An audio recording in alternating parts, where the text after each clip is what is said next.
poppin' everybody? It's a Saber Fighting 4 with a Dominant Pro deck profile, once again based on a cool Gen 4 Pokemon, the Dusknoir.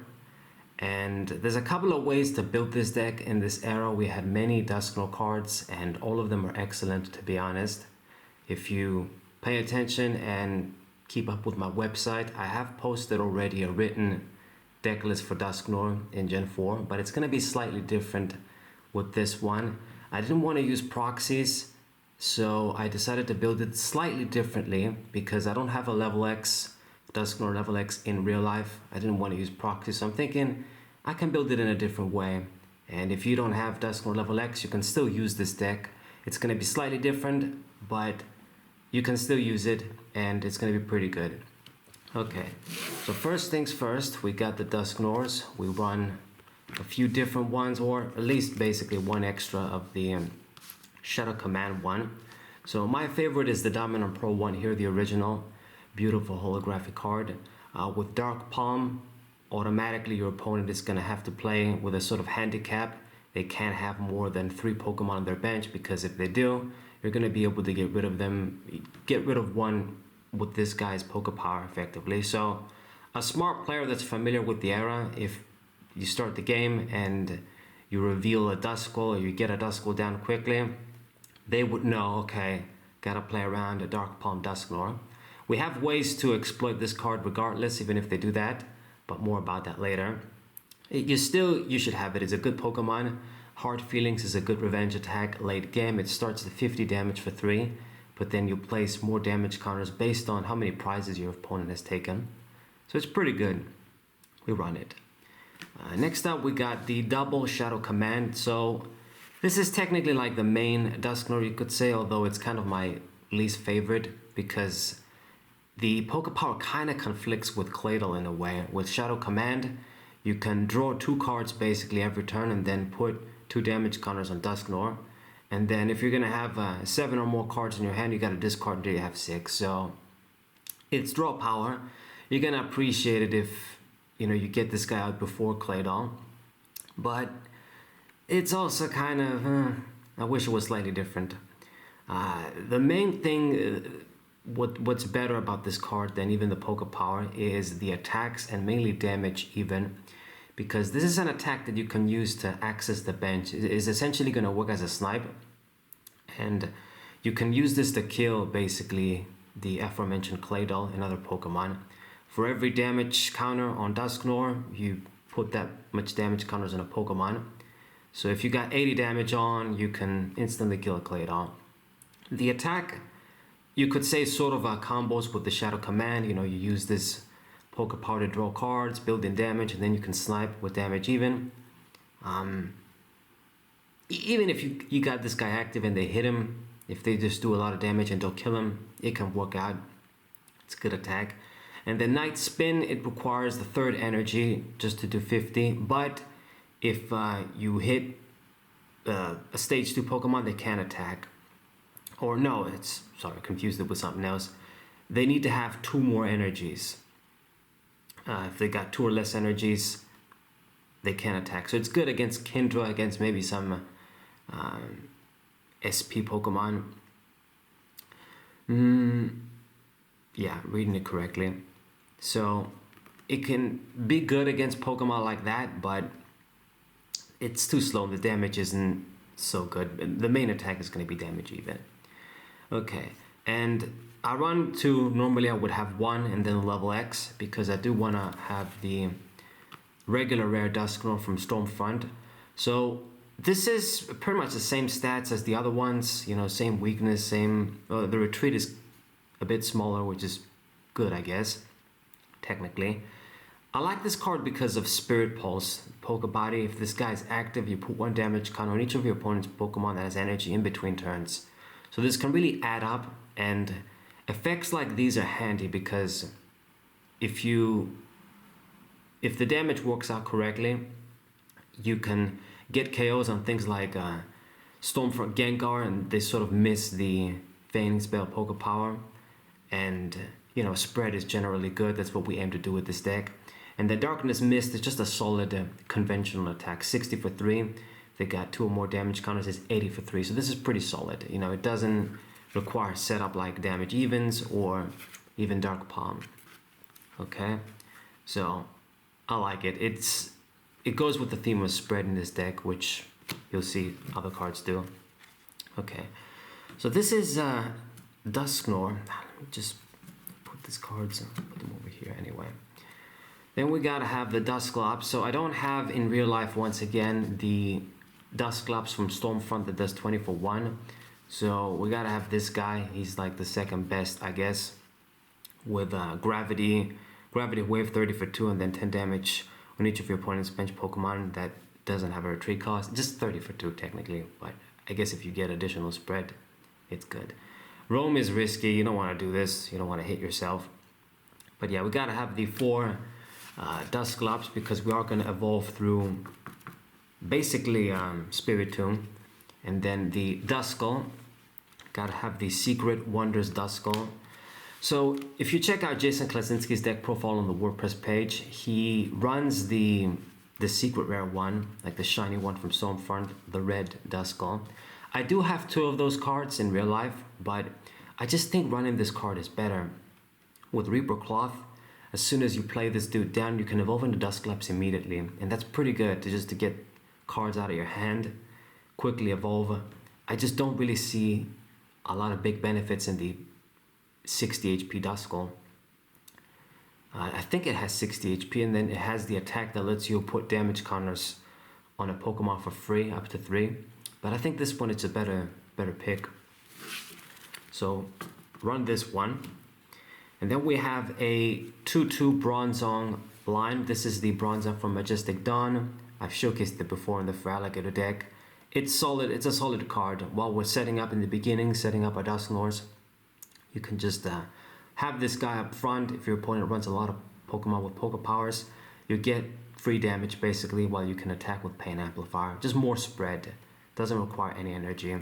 And just get damage on a lot of our opponent's Pokemon this way. Now, of course, if you got Dusknoir level X, it becomes even better, but you know, the idea is still the same, whether we got that card or not. It's just a lot of spread. Okay.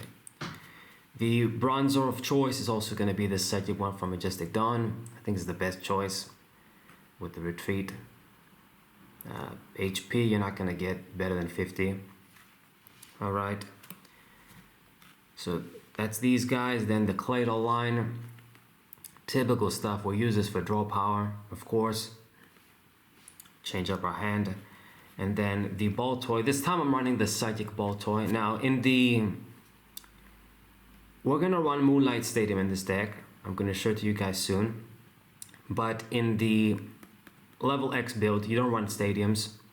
So you would probably want to run the other ball toy that can let you draw cards potentially, the fighting one. But in this deck, because I'm running Moonlight Stadium, might as well do the Psychic one. Okay. And then I got a 1/1 Luminion line. So if you don't know what this card does, it might seem really out of place here, but it's an important combo piece for this deck. So, like I've said, if your opponent sees you're playing Duskull and Dusknoir, they're gonna do their best, definitely not to play more than 3 Pokemon on the bench so they can avoid Dark Palm. So this Luminion basically forces your opponent to get basic Pokemon from the hand. Okay, Luminion has to be active, but then your opponent reveals the hand, and then you get a basic Pokemon down, and then it also forces them to put them in the active position, so they got to switch the active Pokemon. So this means you get something useless down in the active position you can kill, and also the Pokemon that you want to get rid of with Dark Palm goes on the bench. So it really is just, it works wonders with Dusknoir. You could also do the Honchkrow from Supreme Victors. That could also work, and it could be an additional attacker too, but I think this is just, I don't want to say better, but maybe easier to use. It has free retreat, which is good. It has to be active. Honchkrow, I don't remember if he has to be active too. I think so, but I could be wrong. But I think this is just easier for what we're trying to do. As Honchkrow, they need stuff to be in the discard pile. This has to be from the hand, but they're bound to have something in hand, right? Especially if they're doing their best not to play Pokemon down on the bench. Okay. And then the one Finian, the one from Stormfront, once again, I think is the best one. Aqua, Liner, can do 10 damage, whatever. Okay. Then we got the Pachirisu. You guys should know I like this card in my DP decks. Just get a bunch of basic Pokemon. If we open with it, it's pretty good. So run it. And then the Spiritombs. Gotta run 4 of these for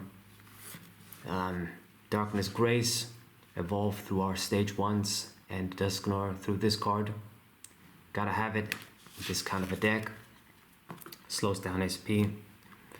And then I got double Moonlight Stadium. So if you were gonna run the level X, the way the level X works is that if it gets killed, it becomes a stadium card. So it's pointless to run stadium cards because then you'd have to remove your own stadium cards. So if you would run the level X, you're not going to run any stadium. It's just more practical. But since we don't have it in this deck, I run Moonlight Stadium and it's pretty good. It helped me switch around all of our Psychic and Darkness Pokemon for retreat. We just have Psychic Pokemon, but it's going to do the job. And it's pretty nice, especially because in this deck, you know, you might want to switch. You might want to promote Finian, do the combo stuff. Switching can be important in this deck. So it can be pretty handy as opposed to just having a bunch of switches. It's nice to have something like this. It's also a counter stadium. Okay. And then you would also want to have Unknown G. I mean, it can be handy in any deck, but especially with the level X, you would want that to protect your Dusknoir level X from KO through effects like from Yengar. So I don't got it, so I got like double stadium. Okay, supporter cards, run the typical, you know, Rezane's Research, 4 of them. Get our basic Pokemon and gather those psychic energies. Straightforward. I do the double Felicity's Drawing. So we only run 2 in this deck as opposed to 4 because I don't really got that much stuff I want to discard. We're going to draw and discard perhaps with Dusknoir, so having too many supporter cards could be overkill. So I'm just doing 2.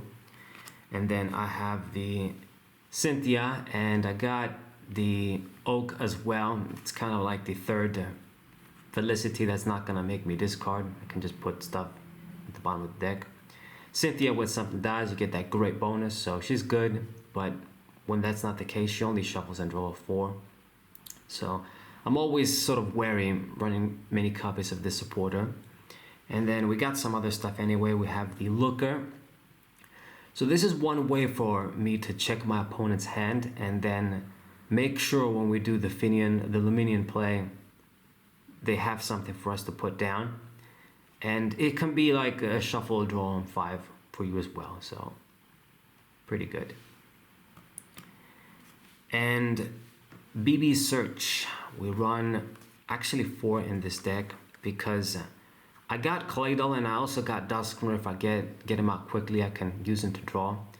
And yeah, because you know you can draw cards with Claydol, you can draw cards with Dusknoir too.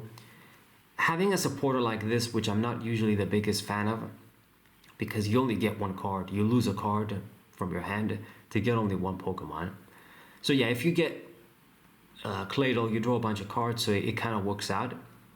But in this case, because we can draw cards with Dusknoir too, supporters like Felicity and just stuff that's going to fill my hand, they conflict with Dusknoir. So might as well run something like this. It's going to be more consistent. I get exactly what I need. And then Dusknoir doesn't conflict. You know, I can just draw cards that way and fill up my hand and make up for BB's loss. As opposed to using something like Felicity, drawing a bunch of shit, and then you can't use Dusknoir. So max this out. Normally I do like 3 in a deck like this that has Claydol, but I'm doing 4 this time. Okay. And then we got Luxury Ball, you know, Night Maintenance, some typical stuff. Don't want to run too many trainers since we run Spiritomb. Get any Pokemon, and Night Maintenance is for recovery. And then I do the double Warp Point. So again, this can sort of help you with your combos with Dark Palm, depending on what your opponent is doing. It's just a switching outlet at the end of the day. But since we got the combos with we got like Free Retreat with Luminion, maybe forcing my opponent to switch as well, it doesn't really matter. So yeah, I do double of the war point as opposed to I mean, if you want to do like 1 and 1, like 1 war point, 1 switch, but just doing double this time. And then for the Psychic Energies, I don't remember, are there like 13? I think they're 13. And then the Cold Energies, I got 1, 2, 3, 4, 5, 6, 7, 8, 9, 10. 10 Psychic Energies, and then you max out the Cold Energies. Since we're pretty flexible with our attacking costs, Dusknoir, he can afford to have one of these around. And then everybody else doesn't matter, we can have that on too. Okay, and this is the Dusknoir level, no, just Dusknoir deck, not level X. For the DP format, if you don't want to run Dusknoir level X, or if you don't have him, then you can run it like this, just max out the regular Dusknoirs. It should be more consistent this way, in the sense that, you know, you're going to have enough stage 2s, you don't got to worry about night maintenance so much if things go wrong. And it's more consistent, but you lose the bonus of Dusknoir level X, the spread it can do, and then the extra HP buff. So yeah, slightly different from the one I got on the website, but they're both workable decks. I mean, the DP era, you got a lot of ways to run your decks, and that's what I like about the era too. You got stuff that are staples, of course, but you can always just tech out your deck differently, make those tech differences, and it can work out differently. Alright, so hope you guys enjoyed it. Sub to the channel, leave a like, share the video with your friends, and I'll see you guys next time. What hey?